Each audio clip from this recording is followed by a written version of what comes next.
Good evening, everyone. Welcome to Heritage Talks, brought to you by the Quebec Anglophone Heritage Network. My name's Glenn Patterson. I'm one of the project directors at the network. Working the Zoom and live streaming tech production today is my colleague, the ever-talented Allison Kirkwood. And Heritage Talks is made possible thanks to the generous support of the Zeller Family Foundation and Canadian Heritage. So 2025 marks a quarter century since our network first came together. And as a network, our strength, as we know, is in our membership. These are the small museums, archives, historical societies, community groups, as well as passionate individuals found in every corner of the province. People who, in various ways, protect, steward, and share the cultural memory of Quebec's English-speaking communities. So, to celebrate our 25th year as a network, our series this winter and spring is all about celebrating some of the unsung heroes who, often from behind the scenes, laid the foundations of Quebec's diverse English-speaking heritage sector.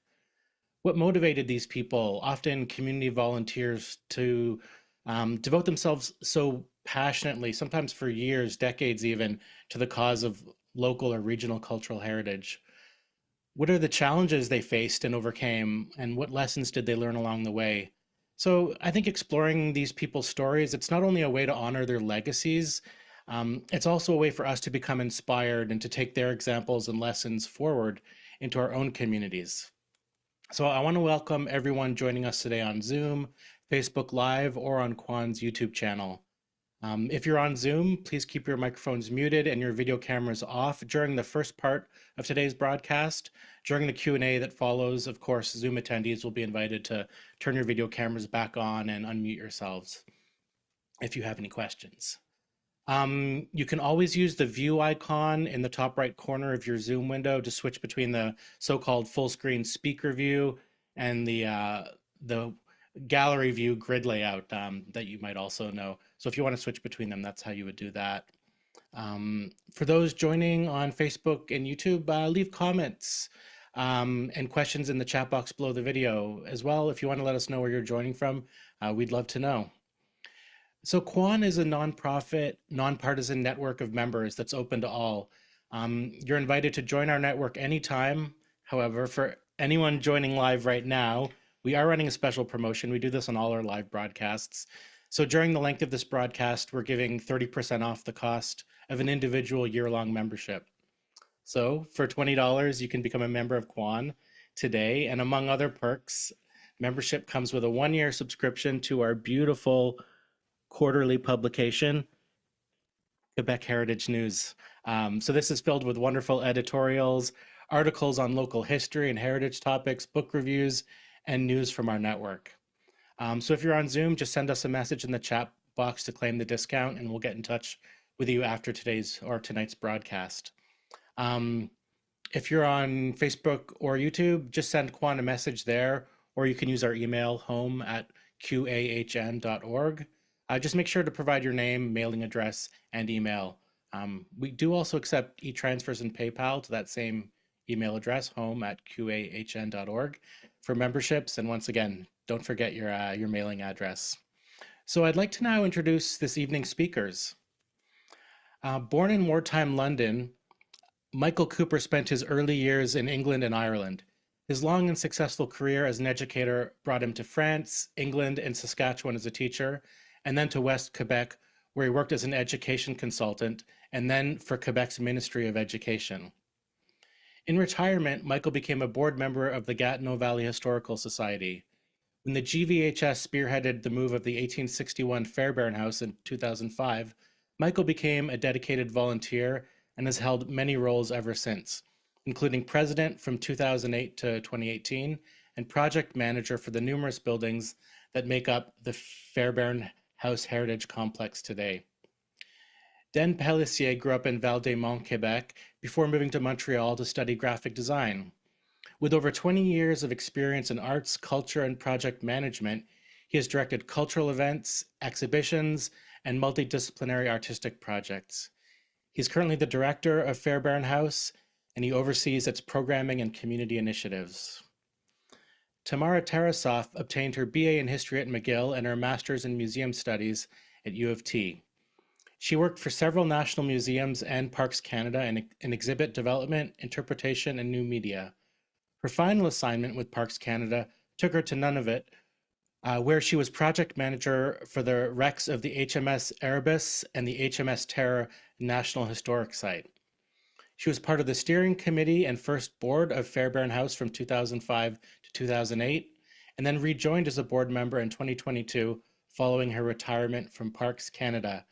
Welcome, Michael, Dan, and Tamara. Great to have you on Quan Heritage Talks and looking forward to your presentation.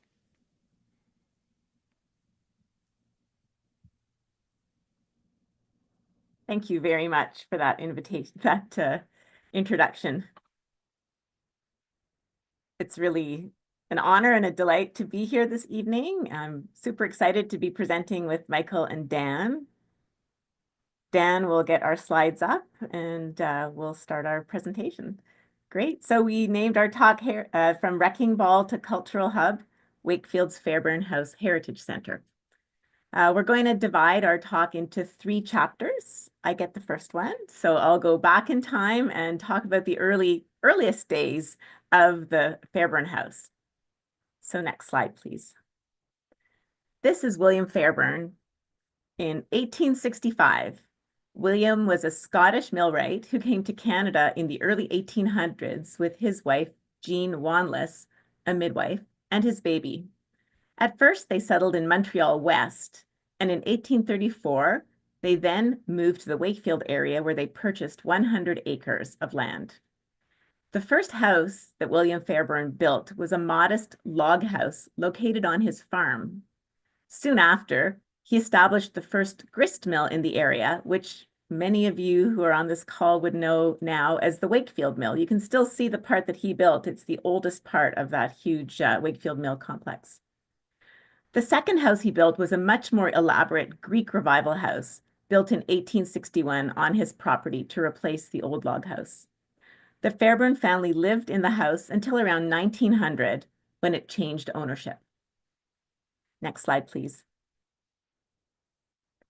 So these pictures show William Fairbairn's house in its original location on his 100 acres. So over the years, much changed around the house. It was no longer isolated on William Fairbairn's 100 acres. Wakefield grew all around it.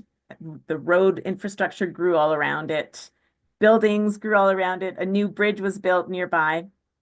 And while at first the house was well north of the village, in the 1980s, it was right in the path of a new highway that was to be built.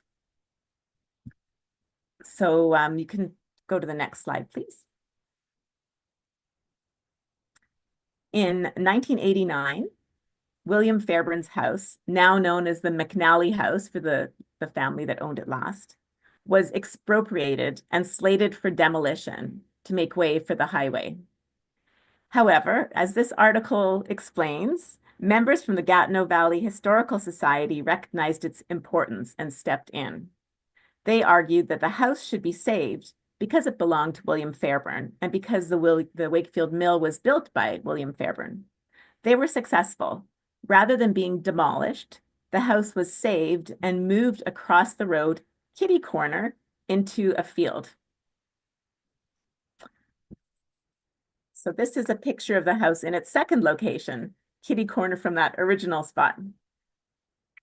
In its second location, the house was used as an office for a marina for about 15 years.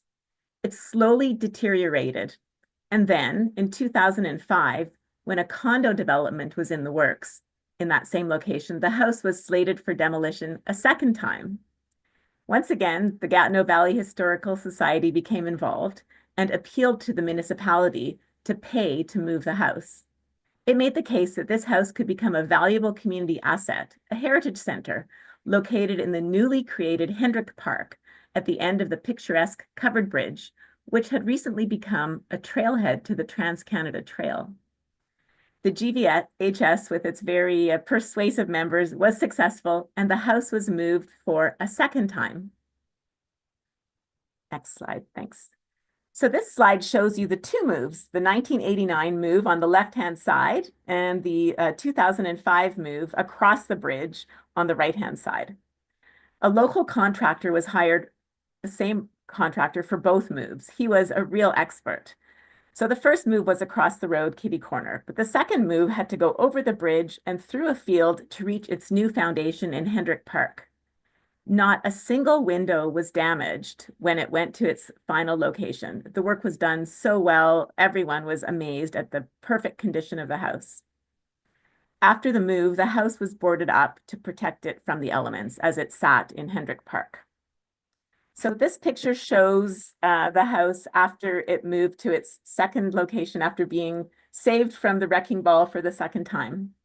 At this point, in 2005, a group of heritage-minded community members was rallied to help transform this historic house into a heritage center. I was part of this first steering committee, as was Michael, who will be speaking shortly. We were all volunteers working together who shared a vision. And even though the house was but a boarded up structure, we could see its value. We were passionate about creating a heritage center that integrated with the community and featured the heritage of the Gatineau Valley. Between 2005 and 2007, we laid the foundation for the Heritage Center, always focused on this single house in this park.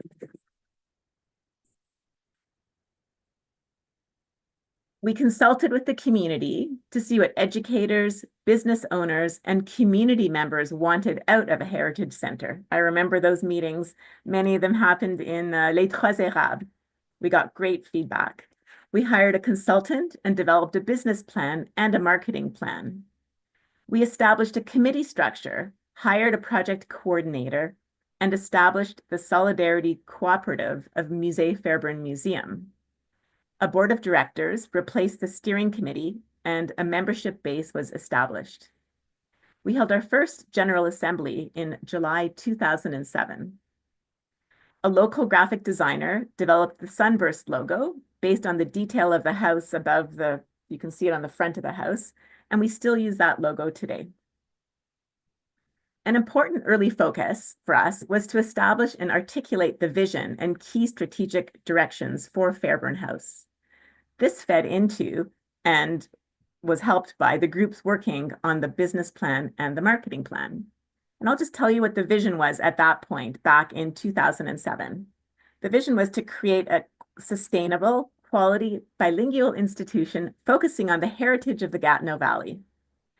It was to feature exhibits, audiovisual displays, a public archives, school programs, special events, and community involvement.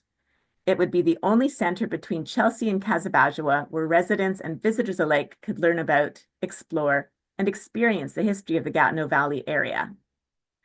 We felt it would have a positive impact on the region by serving as a heritage center for the public and schools, by enhancing the visibility of the Gatineau Valley and supporting the tourist infrastructure, by linking with the local and regional economy and partnering with community groups, by promoting regional heritage through demonstrations, seminars, and events, and by offering a quality, multi-purpose space that would appeal to partners, sponsors, and local entrepreneurs. The target audiences that we identified were tourists and day trippers, recent retirees, young families with children, and residents of the Outaouais. We had an exhibitions and programs committee consisting of several museum professionals who happened to live in the area, and we made a plan for exhibits that would fulfill our vision and meet our audience's needs.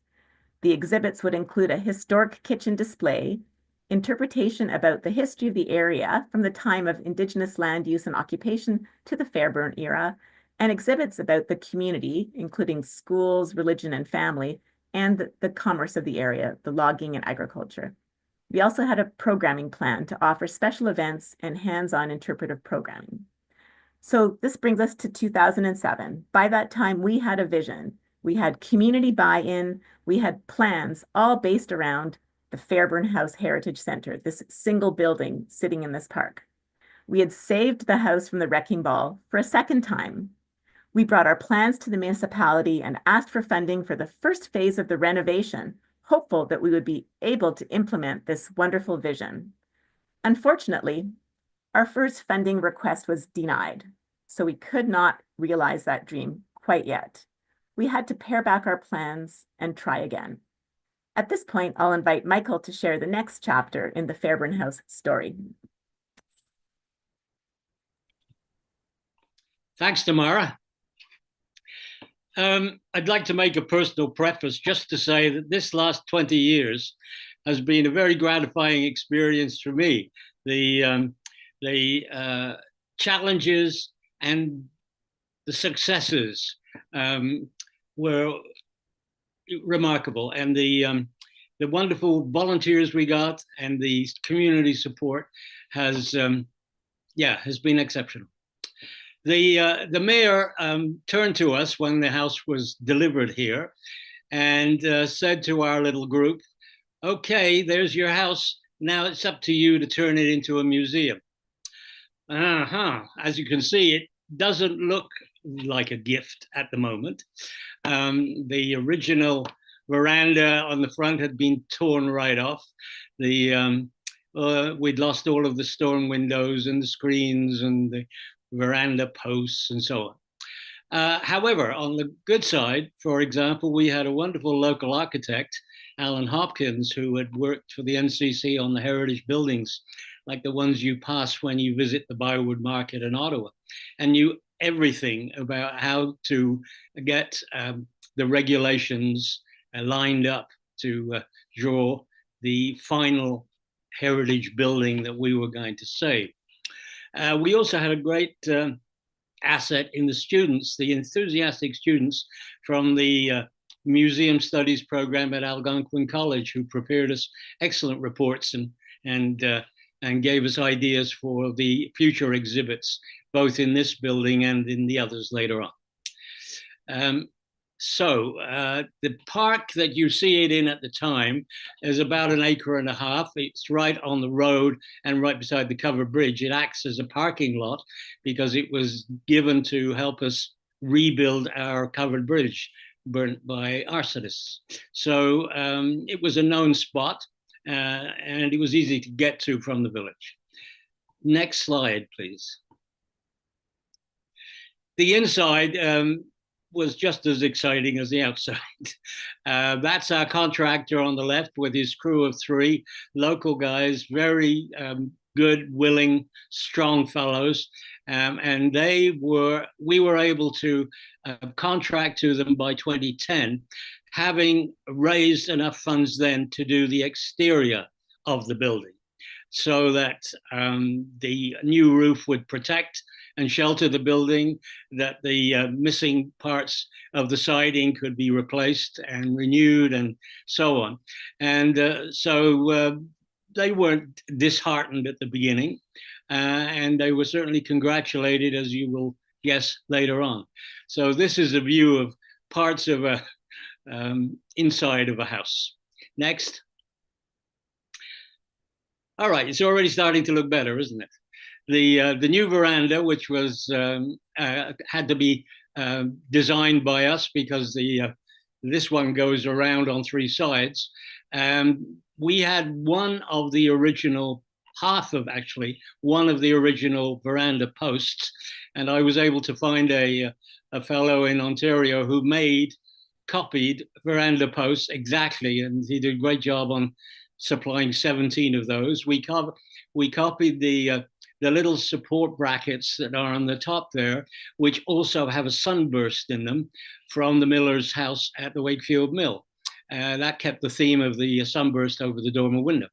The siding, you can see that new siding is there on the west-facing front of the building, but where it was good siding, we were able to keep it. And our local moldings supplier cut the new siding with the same knife as would have been used for the original. So if you were at the house, what you'll see appears to be original siding all the way through. The paint color chosen by the women members of our advisory committee was looking at heritage paint chips. And we were told by a heritage architect that gold was the in color in 1861. And at that time, of course, you bought this large quantity of white paint and then you mixed your color to taste. And he said generally it faded in about 2 years. Ours, fortunately, didn't. The roofing, it had I think 3 or maybe 4, I forget how many coats of different roofing. There was metal at this point, but there had been some asphalt in parts, and originally, of course, there would have been cedar shingles. We found those too. We also found that at some point in its life, it had 5 chimneys, but none of those were left. And so it was an interesting process, taking it from 1861 to now. Next slide. As you can see, there's an improvement. This is as you would see the house today.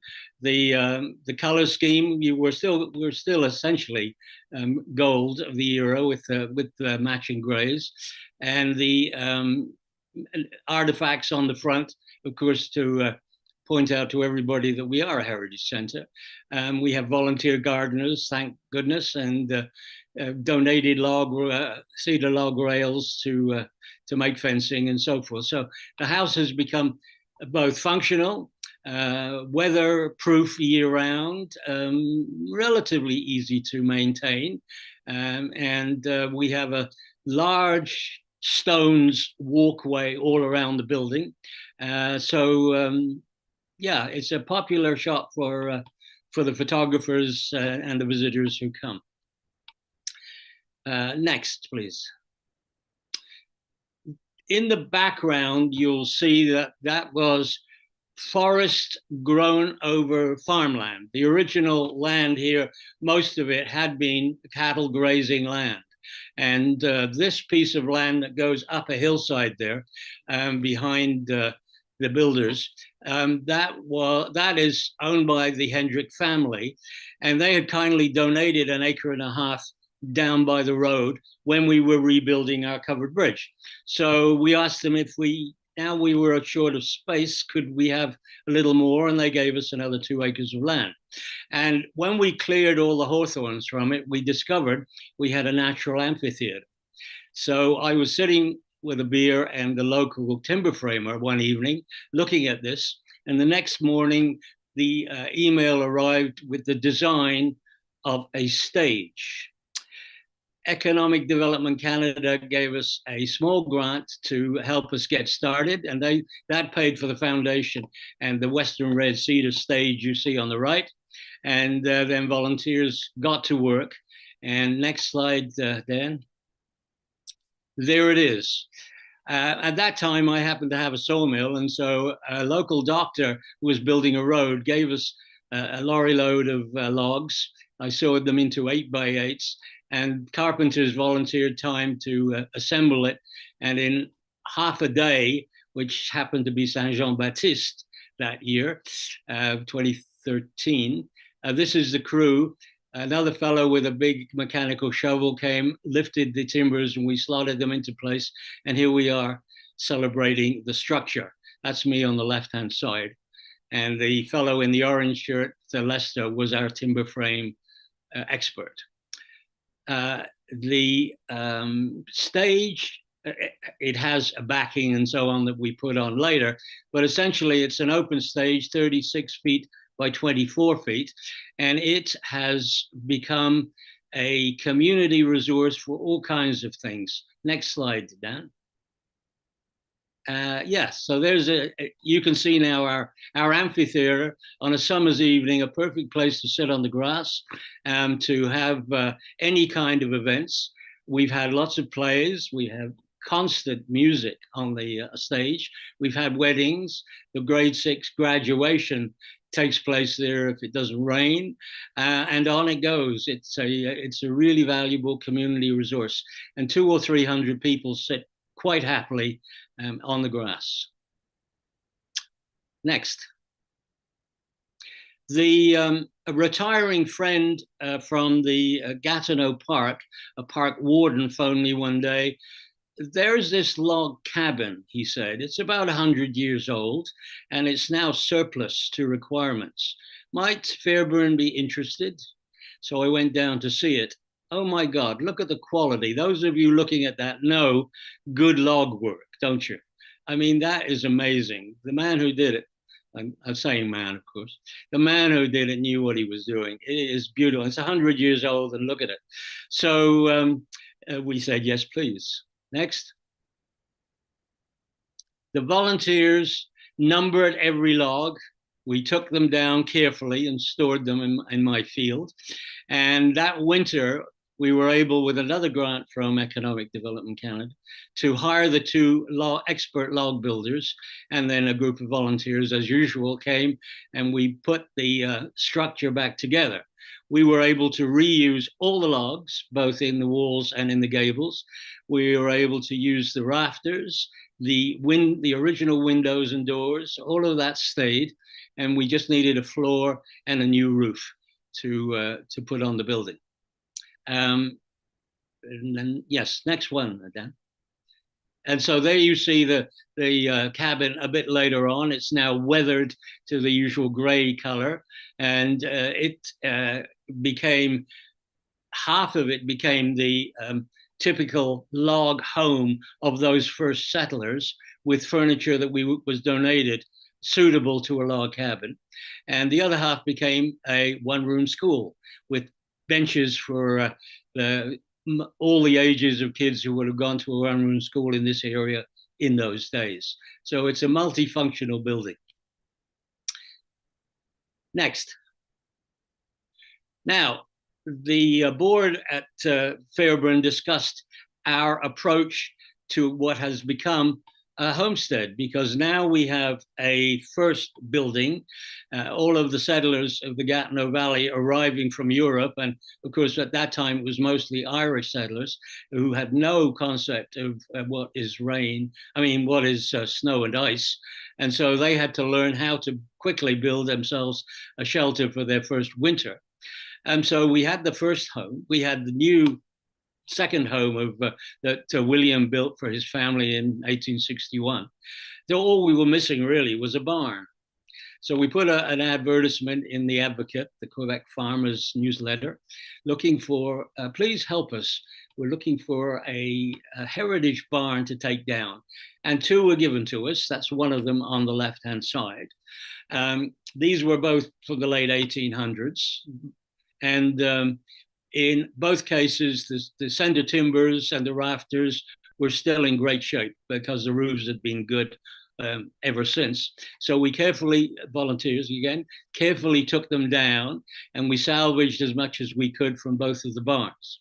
We moved it and stored the wood in my field, and then the following year, we did a practice run because none of us volunteers had happened to have ever built a barn. And so we thought we'd better try and see if we could do it. So what you're seeing there on the right is in fact a trial run in my field to see if we could build a barn. And we decided when we got that far, oh yeah, we think we've got this in hand. So we took that back down and moved it up to construct the barn. Next then.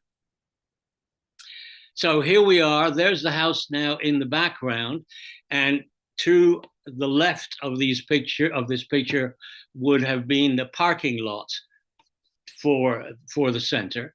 And so we took a little piece of parking lot and a little piece of grass as a footprint for the barn we were going to build. We used the new floorboards we bought to become forms to put in these concrete forms for the barn to sit on, and put in lots of gravel for good drainage. And there's our crew working away at it on the left. And then some of the volunteers on the right-hand side. At this point, the first of the timbers are going up and the flooring is in. And my prayer flags are up there, hoping that because they're volunteers, we don't have any accidents. It worked, before you ask. Next. So there's the structure going up. The house, as you see on the left-hand side, here's somebody with a dawn shot of the building frame. At that point, we are now we started in June. This would have been perhaps the end of July, and now the whole structure is essentially complete. And so it's ready for, it's almost ready for roofing and siding. We had tons of visitors when we got to the summer, and I had a steady job telling people what we were up to.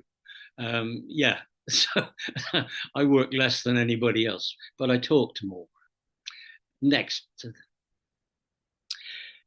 So the barn, there it is on the right on a rainy day. And you can tell that because, of course, the wood is now darkened with time. And on a rainy day, it looks as though it's almost black. But it will, of course, go the uniform gray color with time, the effects of sun and rain. You can see that we put metal roof on it again. And on the top, we were given a cupola from another barn that had been just taken down.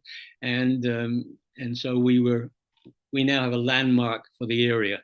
You can see the cupola for miles. We put two great big doors on the front with ramps so that we would be able to get in and out with the materials that we have. We have wheelbarrows for children. We had, at the time, we had a wooden version of our steam train. And of course, we were always rolling in exhibit materials and so on. So those big double doors are a great feature. And there's an access door for the second floor. And the inside shot on the left, you can see that this has become a very multifunctional open space. And Dan will be talking about the uses that are made of it now of all kinds. So this is a practical barn. Upstairs, you see the staircase at the back, the whole 36 feet by 24 feet of the barn has a huge open space for the storage of the donated artifacts, of which we have a large collection waiting for exhibits. So it's been also a great community effort to see the buildings used and visited and looked after.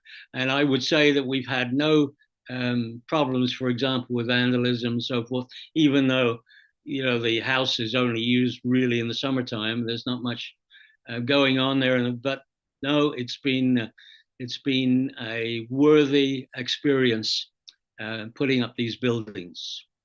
Next, and that's it for me, I think.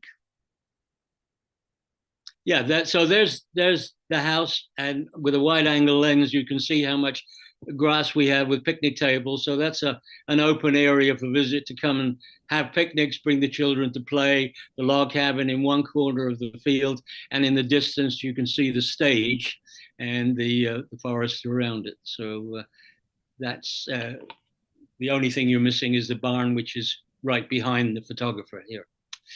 Okay, I'm going to pass you to Dan, who is our coordinator and man of every skill running the Fairbairn House Heritage Centre now. Over to you, Dan. Thank you, Michael. So as you've all heard from Michael and Tamara's presentation, the Fairbairn House is much more than just a local museum. It's a dynamic community hub that is dedicated to preserving and celebrating the Gatineau Valley's rich history, and the center fulfills its mission through educational, cultural, and tourism initiatives.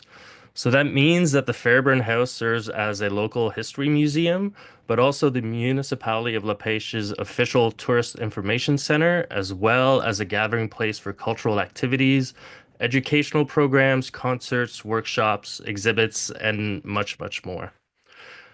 In 2024, we welcomed close to 9,000 visitors and participants to the site, which is an increase of about 1,000 from the previous year. This reflects our expanding reach and the growing appeal of our programming. So what I'd like to do right now is take you through the different buildings and the areas of the site and give you a better idea of how they're used. So the main building is obviously the Fairbairn House itself. The house is divided into 3 floors, as you've heard before.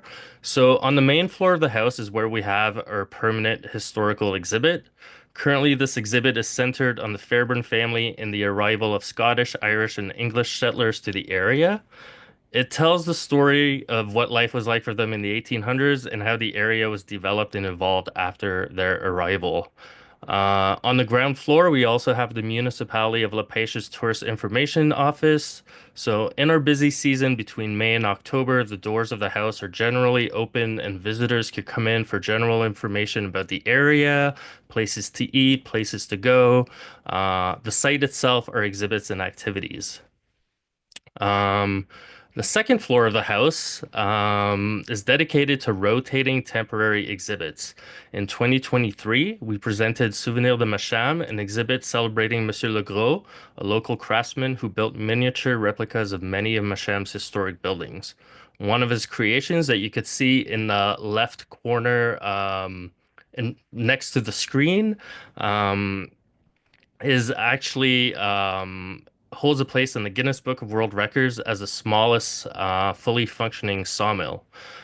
This year, we showcased an art exhibit featuring two Indigenous artists from Kitigan Zibi. And for many years, the second floor was also the home to the model of the Wakefield train, a beloved attraction since the house first opened. However, as a large permanent installation, it required frequent maintenance, and the expertise in model train upkeep has become increasingly difficult to find. So, to create more space for temporary exhibits, we made the decision to retire the model. It had been there for 12 years. So, now the second floor is fully dedicated to temporary exhibits. It's also where our offices are. The basement of the house is where our archives and artifact storage is, and it's a excuse me, it also has a multi-purpose space with a kitchen and facilities, making it possible for us to host all sorts of events and activities. So the next building is the barn. So this is where we normally have our main temporary exhibit each season. In the past, we've had exhibits on transportation, notable women of the area, the history of the hippie music movement in the Outaouais. In 2023, it hosted a retrospective exhibit celebrating 50 years of the Lowdown, or local Anglophone newspaper, which is what you could see in the middle. And in 2024, we had another retrospective exhibit entitled Half a Century of Up the Gatineau, which is a local historical publication published by the GVHS, the Gatineau Valley Historical Society. The barn is also used as an event space for concerts, film screenings, workshops, community discussions, and much, much more. Um, Next up is the log cabin. So, as Michael said previously, in past years, the log cabin was used to showcase a settler era one-room schoolhouse, as well as the first type of houses built by settlers when first arriving to the area before they built their permanent homes. Currently, the log cabin is home to the Fairbairn Escape Challenge, a free family-friendly activity that was created with the hopes of attracting a younger audience to the site, and it's been a huge hit to everyone who's come and tried to escape. Um, so next up is the stage. The stage is nestled at the east end of the property across a small bridge at the bottom of a hill, creating a natural amphitheater, like Michael said. It's really a one-of-a-kind special space. It has great acoustics and a fantastic view for anyone coming to check out an event. It's used for a popular Musical Mondays series, as well as other concerts, theater performances, and by all sorts of folks from the community. It's not rare to show up and see it being used by student groups having lunch, yoga instructors, a resting place for people walking their dogs, or just people hanging out. Um, and then what ties all of the buildings and structures together are the beautiful grounds on which they are located. Known as Hendrick Park, the grounds include an educational wetland area that is an ongoing project of ours, with a stream and a waterfall, many trails, gardens, and flower beds. At this point, I'd like to talk about some of the um, programs and activities that we do. So, Musical Mondays is one of our more popular activities. For 10 consecutive Mondays, starting at the end of June, we host concerts on our stage with local and sometimes out-of-town musical acts. The series operates on a by donation basis and attracts 200 to 300 people each week. We've hosted everyone from up-and-coming artists to Juno-winning acts, and the series is a local favorite offering for families during the summer. We've also created two different walking tours. One of them is on the historical village of Wakefield itself. The second, as you can see here, is on the site of the Wakefield Mill itself. These walking tours are available for anyone to check out online, or they could be done in real time by downloading an app and walking the two different routes. Each tour has a bunch of different stops with historical information given to you in real time as you're standing in the actual site. Um, we develop and deliver many interactive workshops for children and families, teaching traditional skills like butter churning, candle dipping, old-fashioned ice cream making, and much more. We also host workshops for adults. These have ranged from wreath making, songwriting, genealogy research, and the basics of building a birch bark canoe in the traditional Algonquin method. Um, we also, sorry. So the next slide, this is an example of our exhibits outside of the center. So, whenever we create an exhibit, we try as best as possible to make it easy for the exhibits to be moved and displayed somewhere else. Meaning that the exhibits get to be shown in different places and last much longer than just having them shown at their time at the center. Mhm. So, the Fairbairn Heritage Centre is deeply committed to community engagement, fostering strong partnerships with local schools, community groups, and cultural organizations. We actively collaborate with Wakefield Elementary School to develop educational programs and workshops, providing enriching experiences for students. Our support extends to local artists and musicians by offering rehearsal, performance, and exhibit spaces, as well as to various community organizations, including Sparks, which are like Girl Guides, choirs, yoga groups, and so much more. Beyond the local level, we are proud to work with regional organizations such as the Gatineau Valley Historical Society, the English Language Arts Network, the 100 Mile Arts Network, and the Quebec Anglophone Heritage Network, like we're doing tonight, strengthening cultural connections and promoting heritage initiatives across the region. So when I joined the center, it quickly became clear that one of the biggest challenges to long-term sustainability was funding. This is an issue that's common among small museums and cultural spaces like ours. While the organization had been highly successful in securing project-based grants, these funds were primarily allocated to specific initiatives and activities. Project funding rarely includes operational costs, making it difficult to sustain the essential infrastructure and staffing needed to keep the center running effectively. Last year, we were able to secure 2 years of operational funding, a crucial step towards stability. Moving forward, we remain focused on securing ongoing core funding to ensure the center's continued growth and impact. And that is the end of the presentation. So thank you for your time and interest in the Fairbairn House Heritage Centre. Whether you're visiting for a concert, a history workshop, or just to explore exhibits, we hope you'll discover something new about the rich history and vibrant culture of the Gatineau Valley. Thank you so much, Dan, Tamara, and Michael, for your wonderful presentation. Really, Fairbairn House sets such a wonderful, inspiring example. You see it in the pictures so well as the stories you told about how this all happened. So we'll open up our Q&A now. So if you're with us on Zoom, I invite you all to turn your web cameras back on if you like. If you have a question, the easiest way to let us know is to click the reaction icon at the bottom of your Zoom screen, and from there you can select the raise hand button.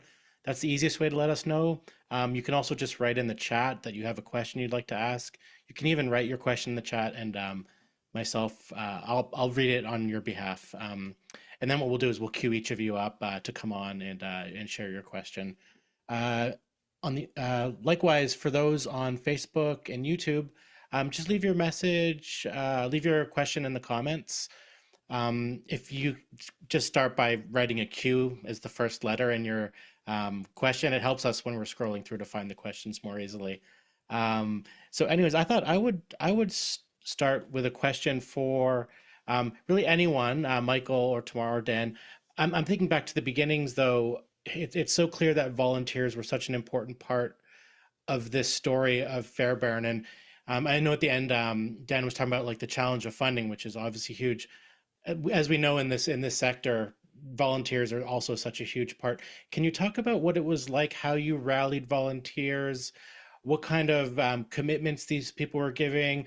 And I'm also curious how maybe the role of volunteers has changed over the years as the Fairbairn House has become more established and sort of like just a more consistent, like in terms of its programming and everything. Anyways, maybe Michael or Tamara would want to come on and talk about volunteers. I'll start, shall I, Tamara? Am I live? You are. So I've had a lifetime of being a volunteer in various places I've lived, doing different things. And I've always sensed that my interest was a two-way one. Of course, I wanted to help the organization or the community or whatever it was. But I also expected in return satisfaction in the doing. So it's not always just muscle and grunt. There has to be perhaps a skill involved that you didn't have before, but you were interested in or intrigued by. You had to have a sense that there was teamwork involved, and you were now a member of a team. And therefore, there was a group satisfaction that went with it. So I knew when I was the president that if we were going to attract people, we had to attract them in a way that they felt that their volunteer time was worth it to us, but also to them. And I think that's the reason that you get volunteers and then you keep them. I have a good friend, Ken, who is a master of baking muffins, and he says because every group that comes gets coffee and muffins from him, that's his secret. There may be some truth in that. So, but for me, it's the satisfaction of a two-way offering. Yeah, Lovely. I and really, I'll just really add appreciate to that. Go ahead, Tamara. yeah, I'll just add to that. I mean, I've been incredibly well treated as a volunteer in the early days. I do remember meetings with Michael having all kinds of treats for us. We were always highly appreciated. Um, we don't have a formal volunteer program at Fairbairn, but it seems to attract people who know there's great things they can do, and we use a lot of word of mouth, somebody knows somebody and then they start doing something together, and it's always very welcomed, and there always seems to be a structure into which people's efforts can fit. Something else I really appreciated in our program is like I was very highly involved in those first years, 2005 to 2007. I was off work those years on care and nurturing leave, so I had a bit more time. But then I had to go back to work, so I kind of dropped things, but then returned again. It's the kind of place where you give what you can, and if there's a time it doesn't work, that's okay too. And then there's open arms later on. So it's I think the way that we've managed to give many opportunities and have a welcoming environment has really helped to attract and sustain volunteers. Thank you. Really appreciate that perspective. Now, I'm sure I know a lot of the people joining us are from organizations themselves, and we're always trying to think of ways to get volunteers. And there's a subtle art you're describing in that relationship, that two-way street, and that sense of reward. I really nice to hear you articulate it so well. I noticed we have Anne with her hand raised. Allison, do you want to unmute Anne and bring her on the Q&A? Hi there. That's very interesting about the volunteers. As the Fair Trade Town Committee head, I think I need more bribery to get more volunteers. I can see that. I don't actually have a question. I have a comment that I've thought since the very beginning, especially for Michael and Tamara, who were there at the very beginning with your key volunteers. I moved to the area in 1999, and when I first heard about the house being moved, I thought, well, that would be incredible. Like the first time I thought, well, that's great. And then with the next move, I thought, there's no way in hell the municipality's gonna go for that. Like there were a lot of difficult things happening in the municipality at that time, including the construction of a horrible styro rail factory, but we won't get into that. I just want to say that really from the bottom of my heart, you guys gave me so much hope. Like it was a really positive focus. And it really, it gave me a renewed hope for our municipality and like all the directions were not great, but this was one hell of a great direction and it continues to be so appreciated. And Daniel with keeping things hopping along and, more and more visitors, it's just fantastic. So just big, happy, heartfelt kudos to you all. Thank you. I see Heather's got her hand raised there as well. We'll unmute in a second, Heather. Okay, great. Well, thanks very much. Nice to see you, Michael. It's been a few years.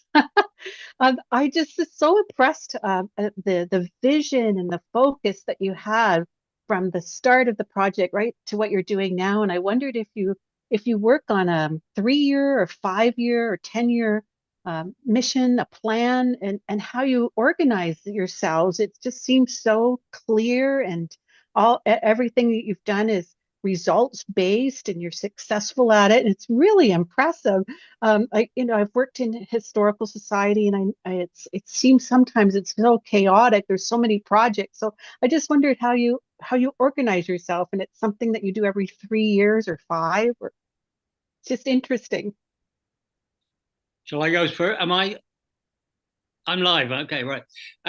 Well, a part of it is going to visit Mrs. Aqua, isn't it, Heather? I went many times for inspiration during my years as president at Fairbairn, because that is a shot in the arm to see how much work and how thoughtful your progress was. I'm not sure in my time as president if I was so structured to say there will be a meeting and we will have a 3-year plan at the end of the morning.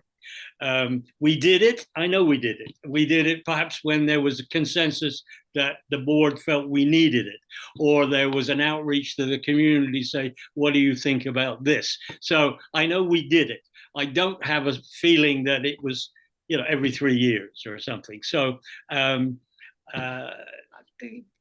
it worked. Obviously, it worked. We're getting the numbers. We're getting the interest. We're getting the variety of both exhibits and programming. So it depends. Perhaps it depends on the individual boards and their feelings about how to succeed, and let them make their decisions. So, yeah. Okay, thanks. Thank you, Heather. I had a question for anyone who would like to answer. I'm curious, I think you mentioned at the beginning, Michael, originally you were on the Gatineau Valley Historical Society. I'm wondering about the relationship you have with the GVHS still today, if there's still any kind of relationship, or I think more broadly, the sort of larger heritage ecosystem in which the Fairbairn House might exist. But anyone who wants to come on and talk about that, it'd be great to hear. Shall I start tomorrow and then you could take over? Okay. So I was on the board of GVHS for several years when Fairbairn came along, and I dropped off because Fairbairn was clearly going to take all my spare time once we got involved in it. The relationship is still super strong because GVHS has been not a collector of artifacts, but a collector of archives. They have, I forget how many thousands of digitized photographs donated to them over the 60 years, I think now, that they've existed. The Up the Gatineau annual collection of writings by local amateurs is the best piece of local history you could ever hope to find. It's full of stories of people and their upbringing, their properties, their lifestyles in the past and today, and so on. So that is a very vital form of information that people have. So we have plays on the stage by Theatre Wakefield. We have close connections with the community businesses who will give us cheap cookies when we need them, and on it goes. So as Anne was saying, who is our local coffee supplier through the Free Trade Network, we have those linkages, partly because Wakefield's a village, but it's also a valley. And so we have the other towns and the other municipalities in the valley. And so there's a lot of interest in using and then supporting Fairbairn. Tamara. I was going to turn it to Dan, because I was going to say Dan has been fabulous.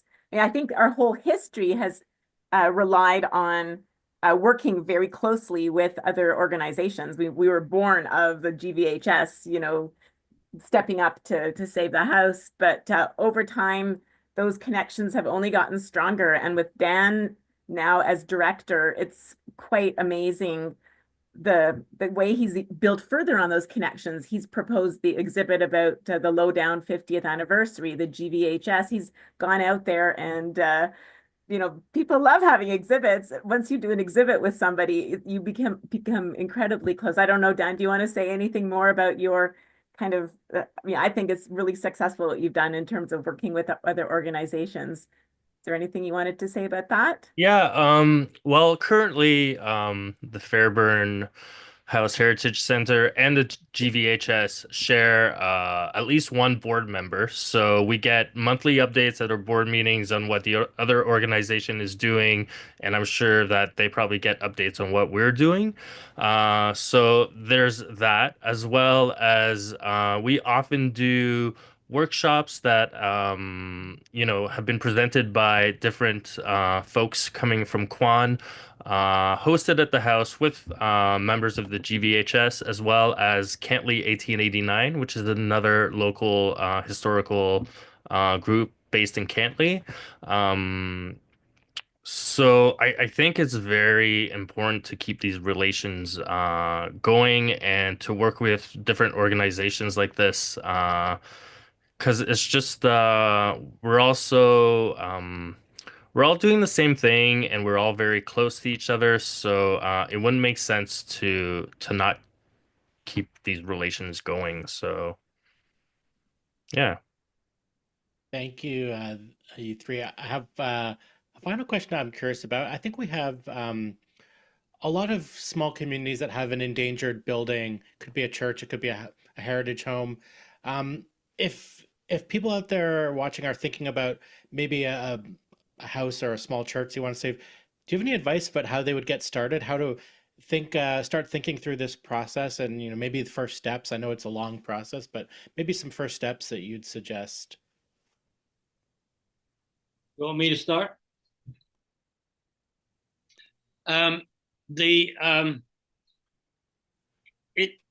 I would say it would be very hard to do it on a solo basis. If you think that this one-room schoolhouse deserves to be saved and improved and made visitable, doing it on your own would be tough. I think you certainly need to have a nucleus of a group of people who are committed to be both advisors and helpers, and then possibly, hands-on as well when the time comes. Because I don't think there's much point especially out in rural Quebec, in waiting for something to arrive, a person from the government, a municipal official, stuff like that. I think it takes an initiative at the beginning and a sense of movement. And as the movement grows and promotes, then at that point, it will start rolling by itself. Tamara? So I guess all I'd add to that is when I think back to the start of my involvement with the house, I think it was Mark Coburn from the GVHS who asked me to get involved. And he asked quite a few people who had an interest in heritage, who he figured would have some time, and who had the kind of personalities where they would like jump right in. So I think you're very right. You want to find a good network of people who are hard workers, who have an interest that's similar to yours and who come from different backgrounds. You know, it's nice to have people like who have the hands-on practical knowledge, the people who have the book knowledge, the government job knowledge of governments, that kind of thing. It's great to find different people and bring them into your network. And you never know where all those people together will take you, but you'll certainly get a lot farther than trying to do it all by yourself. Very good. I was just, Michael, I'm not sure if you gave your PSA yet already, but Michael was saying, because you mentioned hands-on skills as well, but Michael was saying to me as we were preparing for tonight's Heritage Talk, if there's anyone out there that was looking for some practical advice about buildings, restoration, all that, the kind of hands-on skills and know-how, he's happy to share. So you can get in touch with me at Quan. So it's Glenn, Glenn at quan.org.